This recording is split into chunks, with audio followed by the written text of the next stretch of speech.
All right, hey everybody. I'm Matt. I'm Jane.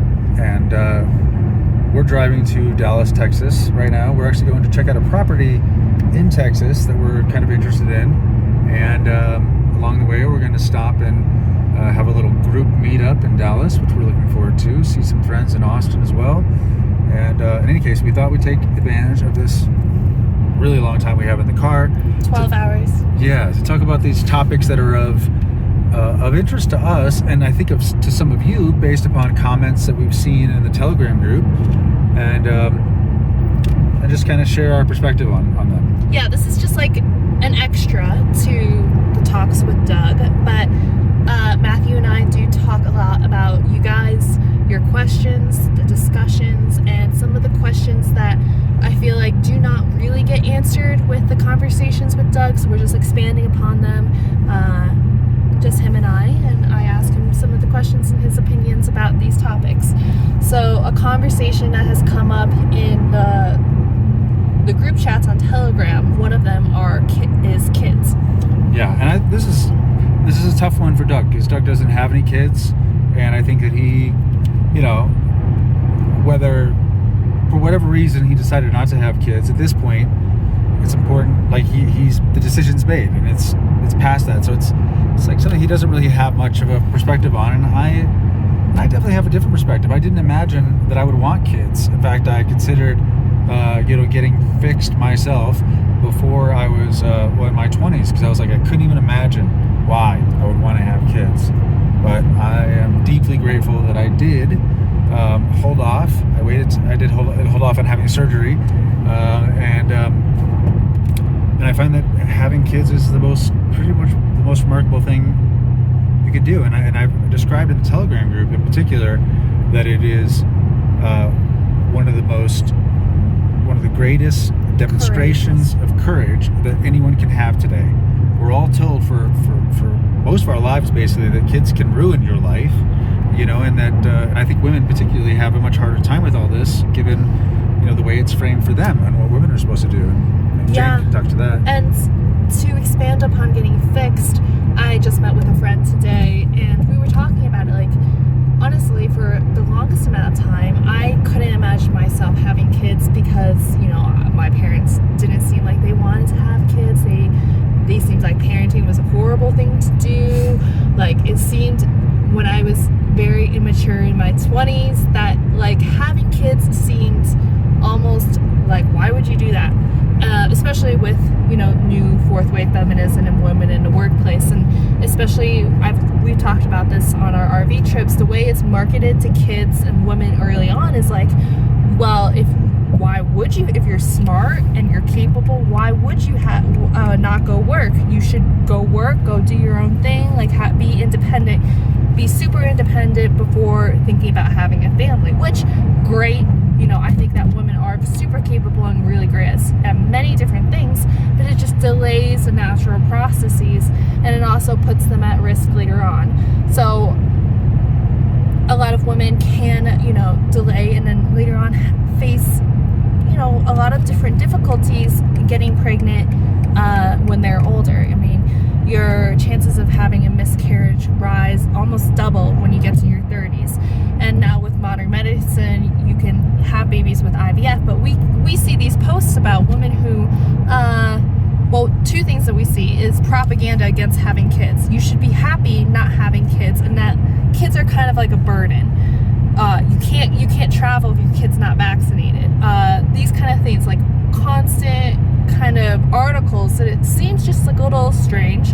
And the other thing is that women are, told that there's no consequences for your actions. You can take birth control for 10, 15 years, no problems to your mental health, to your physical health, you'll be fine. And then you can freeze your eggs. But we see women spend a ton of money freezing their eggs, and not a lot of the implantations are successful. $12,000 per round for IVF. So, and this is all there so that women basically, because people are told, and I think this is much harder for women than it is for men, they're told that they are supposed to be great at all things now. So they're supposed to be, have these careers that are meaningful and important and powerful.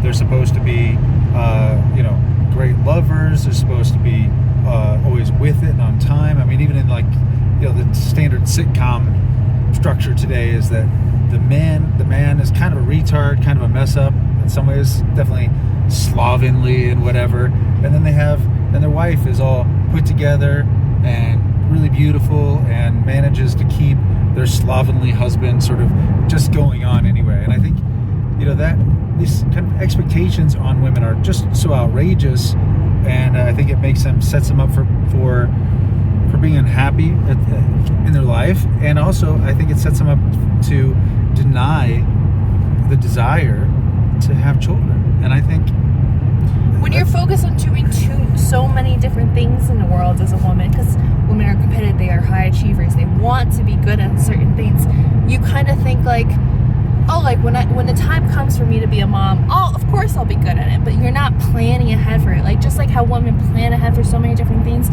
now we've taken the focus away from planning to have a family, planning to find a partner that you would even want to have kids with. And I was telling my friends today, like, I don't know if I'd still want kids today if it wasn't for the fact that I have a great partner. Like, and I think that is super crucial. But women aren't told early on how to even find a good partner. You know, like parents aren't sitting down with their kids talking about like how to really choose, besides like with arranged marriages, how to choose for a proper mate. They tell you to delay. Yeah. They're like, don't do it. Like graduate first, get your career going, like set that all later. And I think that's one of the big mistakes, is that we're made the sort of the brainwashing, or the way people are taught now, the way that even when I was going through high school and going through sex ed, it was like, kids will ruin your life.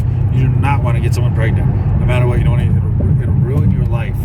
Being a teen mom is shameful. Yeah, and okay, maybe, yeah, you should delay a little bit, I agree, but they also don't say, but however, you know, being a parent at 22 or 23 can be a beautiful thing. You know, maybe not when you're 16, but it doesn't take that much longer, and it can be really good. And I think that's obviously that's a big mistake. So there's this propaganda, I believe, that's out there that says that your family should not be the main event.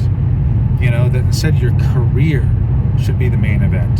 That instead of having children as your priority, your reputation in your career, your income related to your career, those are the priorities for both men and women. And I think that's total bullshit. Like, I've had a very, very successful career. I've started lots of businesses. I've made a lot of money along the way. But there's nothing that makes me feel like the pride I feel in watching my son this week had a new PR on his deadlifting. He's 15 years old and he's getting big and strong. It's like greater than the pride I've gotten in any of my career success. It's all meaningless. It really is meaningless. So it's like, what is the main event? The main event, you know, if you can ignore the outside world and the outside world's expectations of you, and just instead look internally for the things that you really want, the wholesomeness you might want in your life, that main event is probably going to be a lot more like relationships and family than it is going to be about income or a great job title. And so to expand upon like what's talked about in the Telegram chat, you know, people are like, it's hard to bring kids into. Someone said, I forget who exactly was saying, you know, it's hard to bring kids into this world that's so messed up, where Western values are no longer a priority. You know, Nassim Taleb talks about how he believes in communism in the family. You know,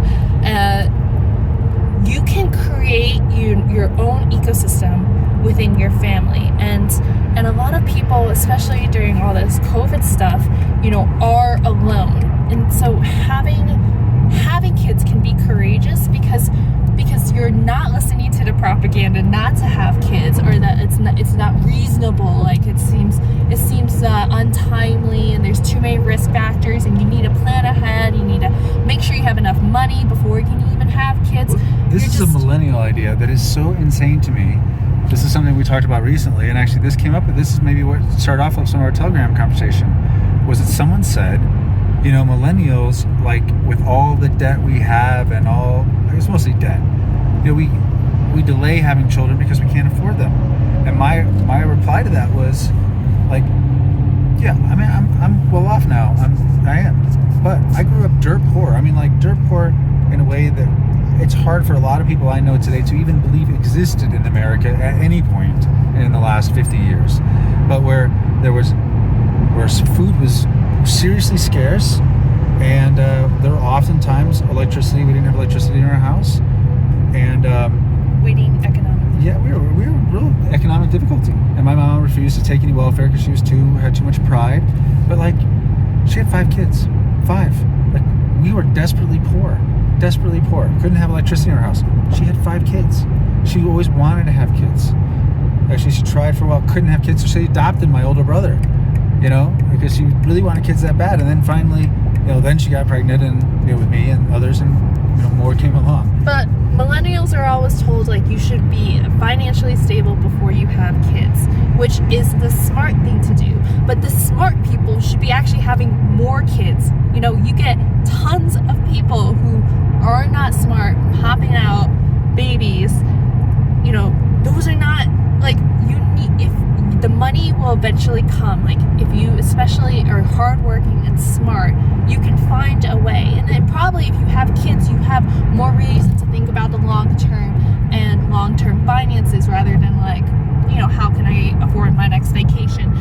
But the millennial idea that it is propaganda, what they are telling you about not having kids. It is. And the thing is no matter what, you adjust your lifestyle to, you know, the economic circumstances you find yourself in. So if you're a millennial and you start earning more money, you end up getting a nicer apartment. You end up getting a nicer car.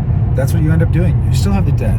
But like, if children were part of the equation, you would adjust. Like, you would make changes. It's possible. People can do it. But there's this idea that, oh, I got to have the right, perfect circumstances before this is possible. I think it's just utter nonsense. And it could be something that is you've either bought into the propaganda, which there's a lot of it, or you're afraid, which is totally reasonable.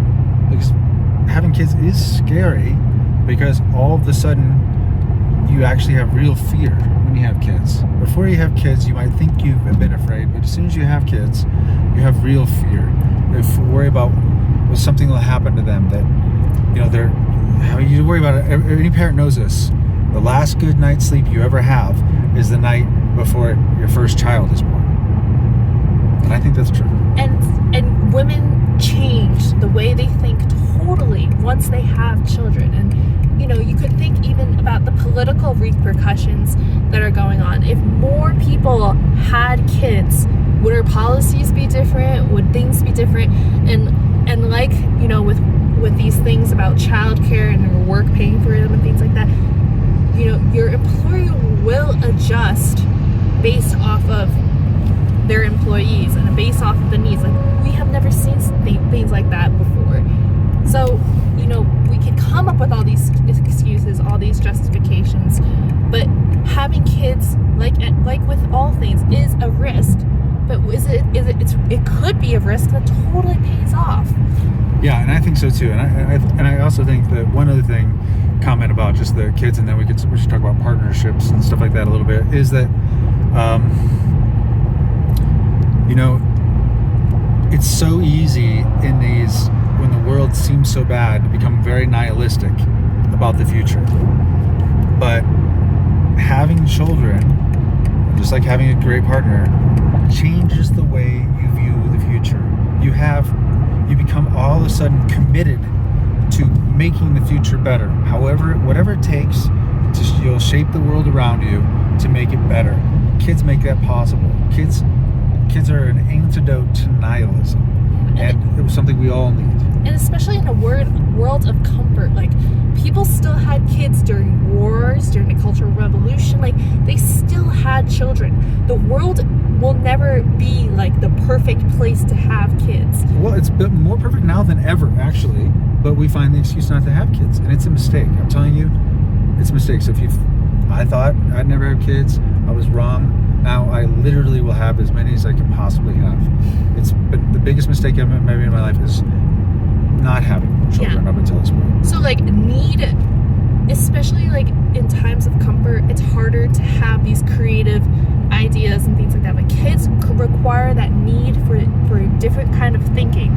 So while you might not have kids, or you might be thinking about having kids, you know, you don't know that could not be the best thing that happens to you unless you even think about having that idea. And so you can either feed into the propaganda, or you can think like, this might be a risk, but it could totally change how I view the world. And that's why, as well, it could be a courageous thing, because having kids during uncertain times makes you committed towards the future. Yeah. And actually, one more thing I'm gonna say. It's the only anti-feminist thing you'll ever hear me say. Because actually, I am a feminist. Like I believe in women. You know. However, I think it is deeply problematic for women with no children to be making public policy decisions about the world. I think that is so dangerous, because it seems like there's this. They tend to ruthlessness. Woke, liberal, white women Without kids. without kids Are dangerous. Those are the people you see being the most woke, honestly. They're dangerous. Okay, so let's talk about partnerships. Okay, I'm gonna pause this video because